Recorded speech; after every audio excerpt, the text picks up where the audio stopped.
Okay, today we're gonna look at Best Kept Secret, Chapter 2. It's on mind control.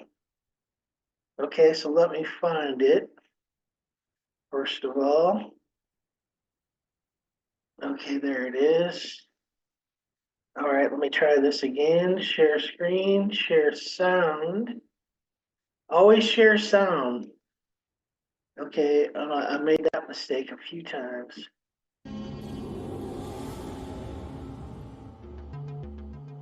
Chapter 2 on mind control.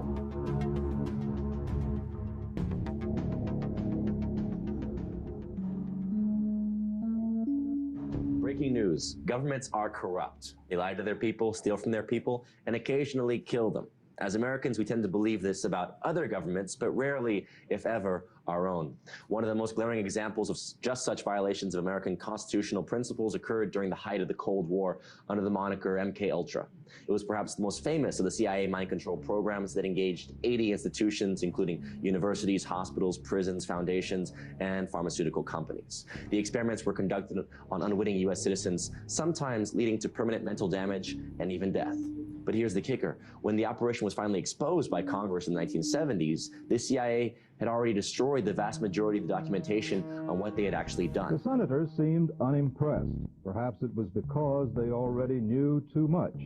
Each senator arriving with a fat, orange-colored notebook crammed with classified material about the CIA, all marked top secret. Basically, a lot of this MKUltra stuff, a lot of the experiments were initially done in concentration camps, like at Dachau and Auschwitz during World War II.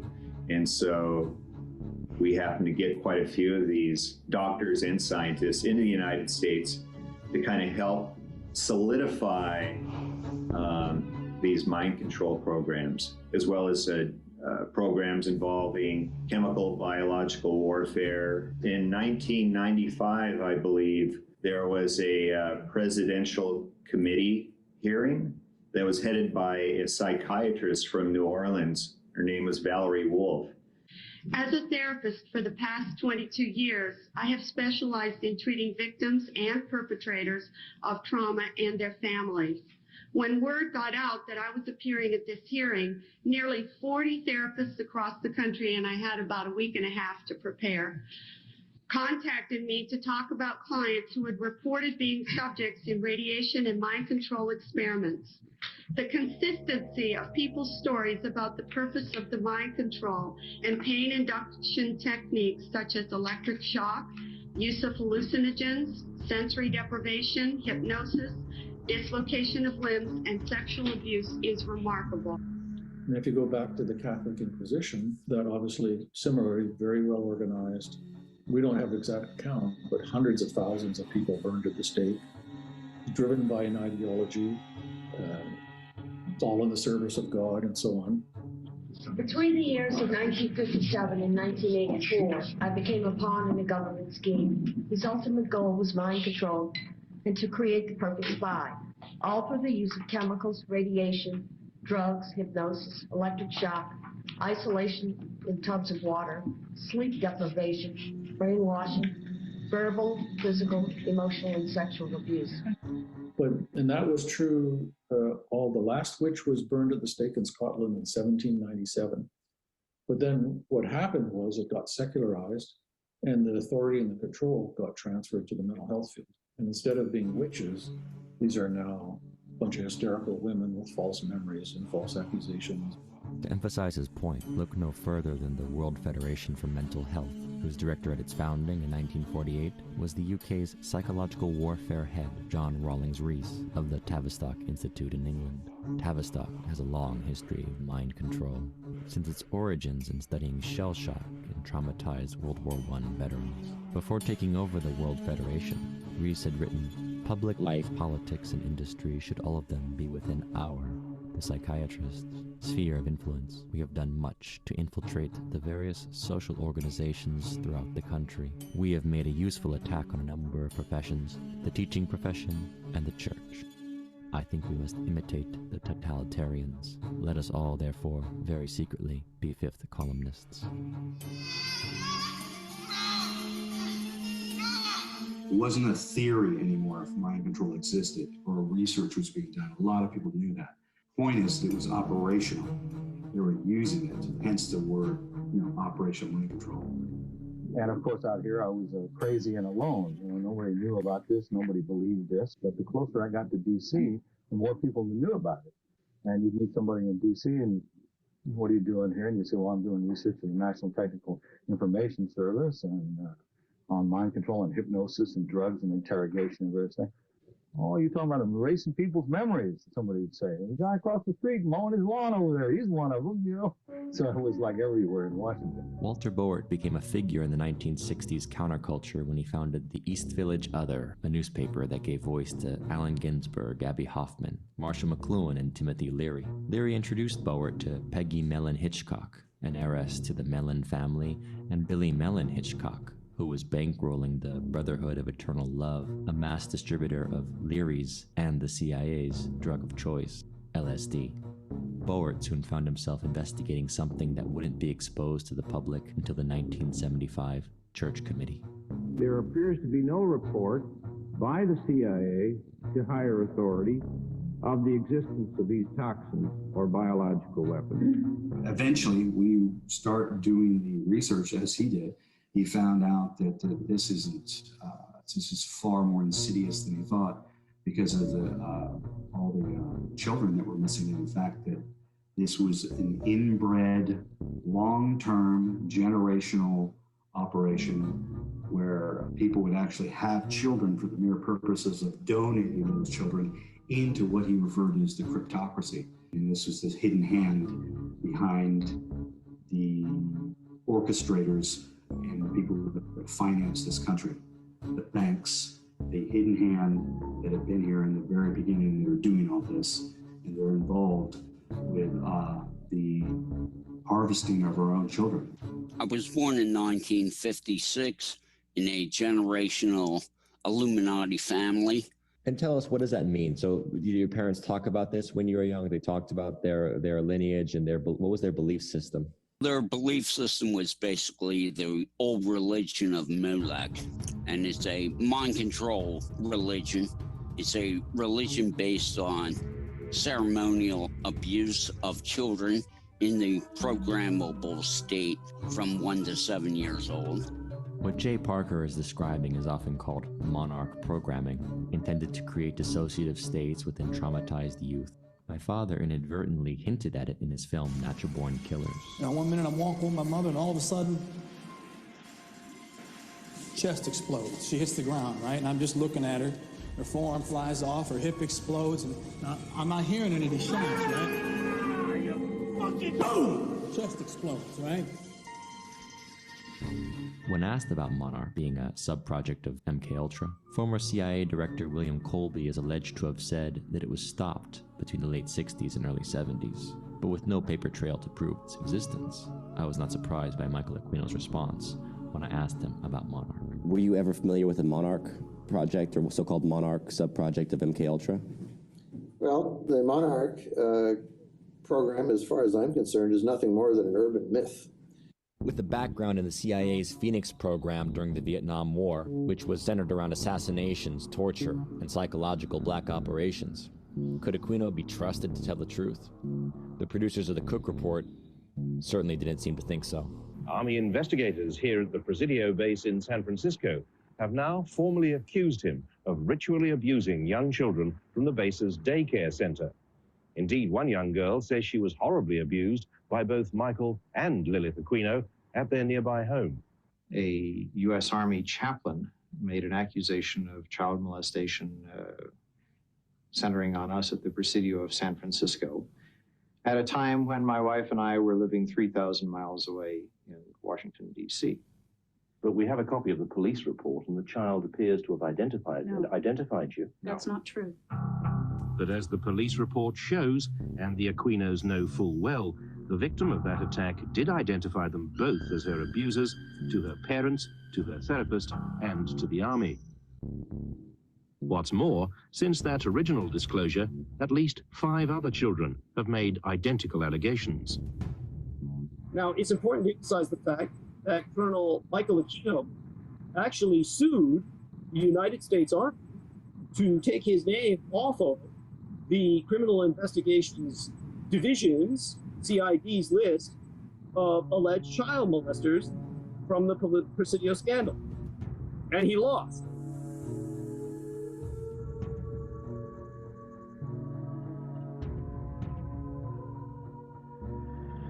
Now, what's so interesting is, of course, in 1983, before that period of time, the Virginia County Police were asked to make an inquiry into the leaders of the Temple of Set.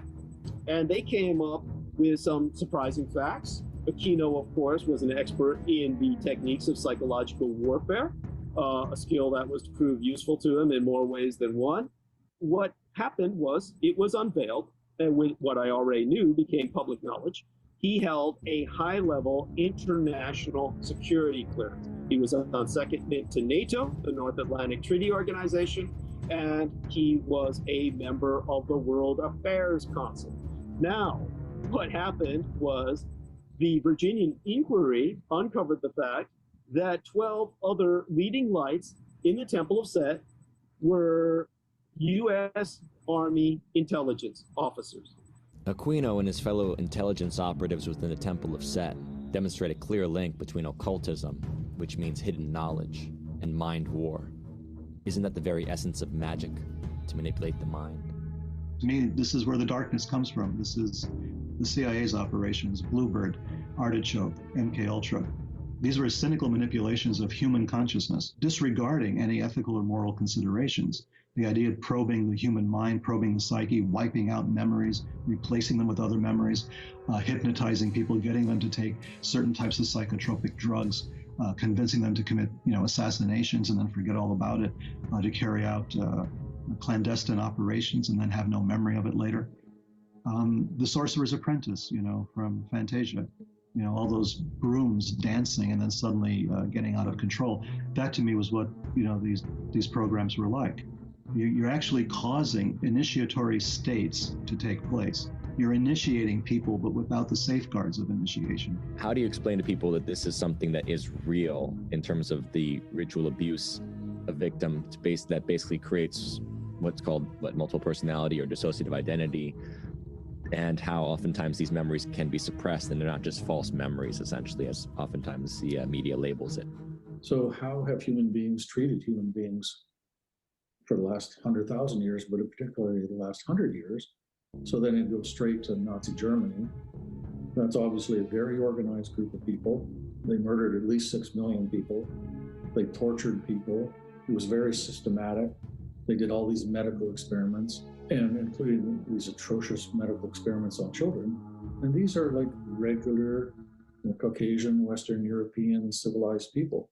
I was going to ask you, speaking of Nazi Germany, I heard that you, during your time in the military, I think, conducted a Temple of Set ritual at the Wewelsburg Castle, where Himmler's SS used to have their meetings, right? It was sort of their secret, their headquarters, right? Their secret castle. Is that correct, that you conducted a ritual there? Yes, that would have been in 1982. It's generally referred to as the Wewelsburg working. In fact, most of the SS never came near the Wewelsburg. It was a pet project of Heinrich Himmler's, and it was oriented towards the Grail. It would have been very fascinating to see how that all transpired if, in fact, the SS and Himmler had survived the war and he'd been allowed to continue with it. But then I think you would have seen something dramatically different, a little bit, as I said, more towards the exploration of the human soul from a meditative standpoint than the sort of comic book characters that you normally see of it. The Grail is mine, and you're going to get it for me. Shooting me won't get you anywhere. You know something, Dr. Jones? You're absolutely right. Heinrich Himmler was studying the black arts and trying to understand more about the effect on the person's mind that is exposed to these blood rituals and sort of thing. What, amazingly enough, Colonel Aquino found out that this was a wonderful trauma base for controlling people's minds.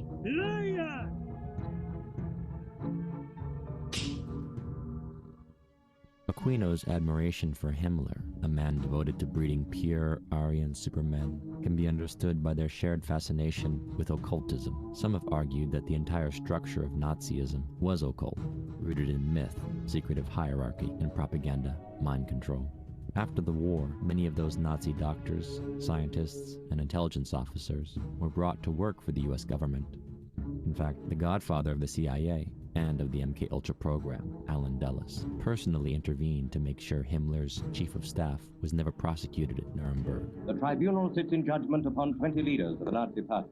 The Nazi conspirators continued espousal and exploitation of this master race doctrine. With the excuse of fighting a Cold War against communism, the American deep state aped the Nazi tactics. All over the world, we know, it's well established, the State Department and intelligence agencies engage in theater, and it's what they do, it's spycraft, to create spectacles and events that people may not realize are spectacles and events, but that, well, like the overthrow of Mossadegh in the 50s in Iran. They'll funnel money to protesters, they'll, fly people in to infiltrate protesters, they'll create fake newspapers, and so on. One story that is continuing to alarm citizens around the country, the mysterious appearance, get this, pile of bricks literally being stationed near the sites where these protests and riots ultimately become. They're staging it.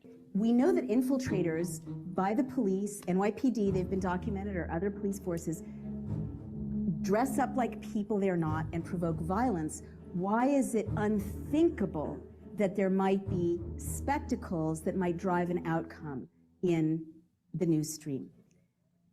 If laws have made it legal to assassinate American citizens and legal to propagandize them, why should it be crazy or weird to think that that might be for a reason, right? As a journalist, to say these words, just, I can't tell you with what a heavy heart I say them, but we've entered an era in which it is not crazy to assess news events to see if they're real or not real.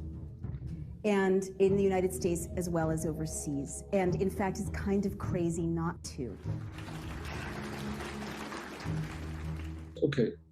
Do you think that the U.S. military has a sanctioned program for creating serial killers? Come on, ridiculous. Well, wait a minute. What do you think basic training is? The military. You take an ordinary guy and turn him into somebody who kills a whole lot of people. If you ladies leave my island, if you survive recruit training, you will be a weapon. You will be a minister of death praying for war. There's nothing like mysterious or zombie about that. So that you can train people up to do all kinds of different tasks. Didn't Mommy and Daddy show you enough attention when you were a child?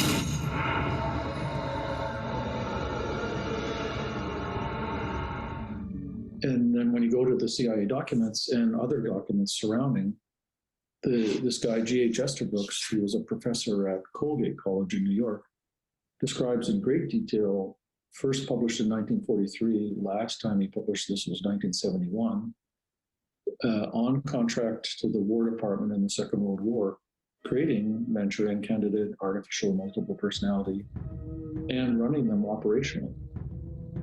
I was used in black ops, horrific black ops operations out of the Pentagon and the White House, like under Dick Cheney, under George Bush, under the Clintons. So talk about how does that program work, essentially? I mean, you could basically, it's almost a type of hypnosis, you could call it, in a sense where you yourself, if given certain triggers, right, whether it's words or signs or things that you might actually literally go out into an altered state, or you would check out, you wouldn't be consciously aware of your actions? Well, when I was sexually abused from birth, I had my brain compartmentalized that memory. Even though I couldn't think to make a judgment on it, my brain compartmentalized that memory. So the compartmentalization of memory that I had was already in place. And I knew that by traumatizing me further, it would create more and more and more compartments in my brain. Within those compartments,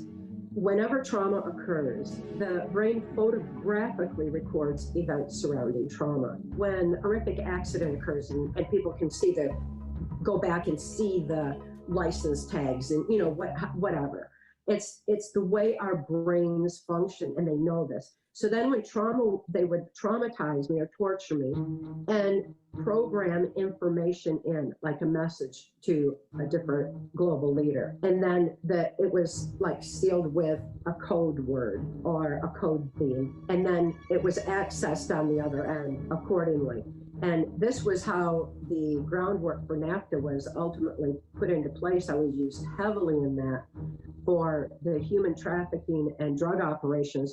As you all have discussed earlier, I'm sure there are codes, keys, and triggers that are necessary for someone to know in order to access, very much like getting into a computer program, in order to access the mind of one of these programmed individuals, such as Kathy was.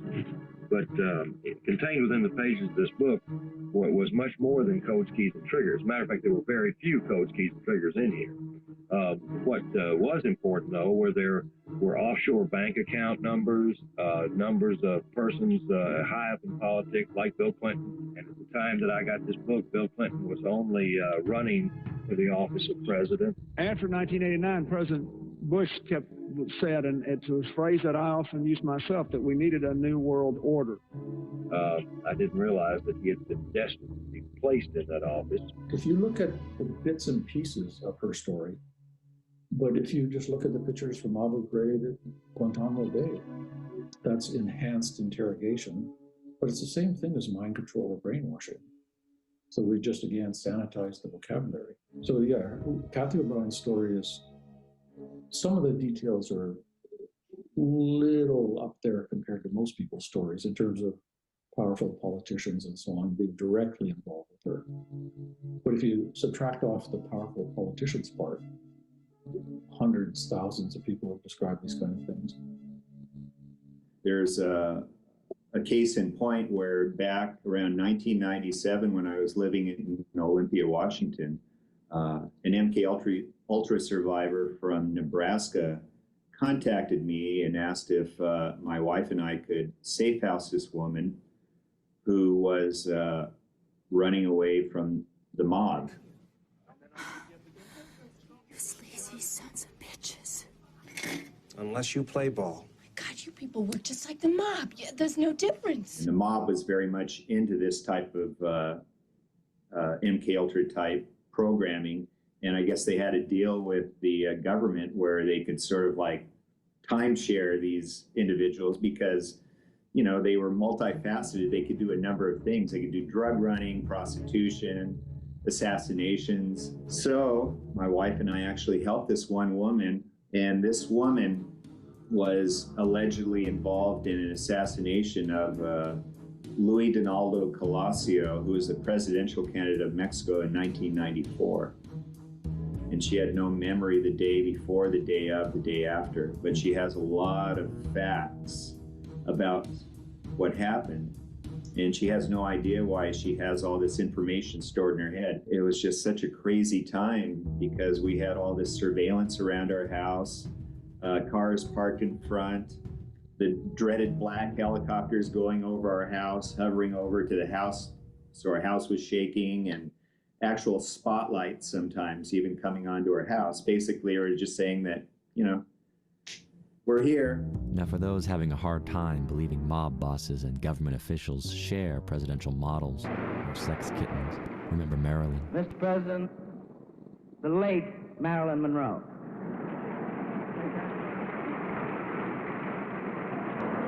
Happy birthday, Mr. President. She may not have worked as a spy, but she took secrets about the government and mafia conspiring to assassinate Castro to the grave. And that was before the CIA colluded with mobsters to smuggle heroin from the Golden Triangle during the Vietnam era.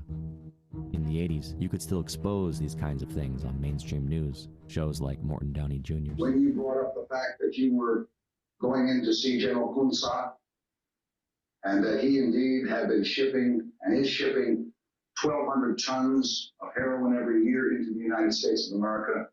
And we had an opportunity to make a deal, we turned it down. Is that right? That's exactly it, Ward. It was most disturbing to me because we didn't go to see Kunsa about drugs. We went in cooperation with the White House. Tom Harvey, a would-be Ollie North lookalike, was the NSC staffer that asked us to go. It was to find prisoners of war that reportedly Kunsa was holding. When we got there, we found out that he had no prisoners, but we couldn't leave without asking him why he insisted on shipping this poison into the world. And Kunsa said that the U.S. had been his best customer for more than 20 years. Well, I didn't believe it. This was December of 1986. He said that he was willing to stop 900 tons in 1987, and then he said, I will disclose every U.S. government official that I have dealt with in the last 20 years. The CIA was so heavily involved in CIA cocaine ops that they finally, the people demanded something be done, and finally they investigated themselves to find out they weren't involved. But nevertheless, they were. Now it is alleged the CIA also helped the Contras raise money for arms by introducing crack cocaine into California. It is an appalling charge. It is an appalling charge that goes to the heart of this country. It is a charge that cannot go unanswered. It says that the CIA, agency of the United States government, founded to protect Americans, helped introduce drugs and poison into our children and helped kill their future. No one who heads a government agency, not myself or anyone else, can let such an allegation stand. I will tell you, Director Deutsch, as a former Los Angeles police narcotics detective, that the agency has dealt drugs throughout this country for a long time.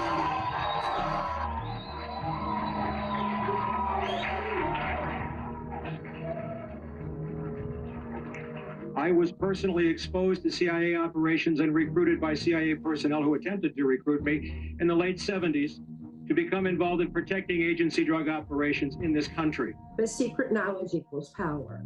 And again, that's going right back into the whole occultism and MK-Ultra mind control basis and philosophy, the handful of criminals implementing the New World Order. So we're taking over the drug industry worldwide and the drug wars, and that was being used to fund the New World Order, that and human trafficking.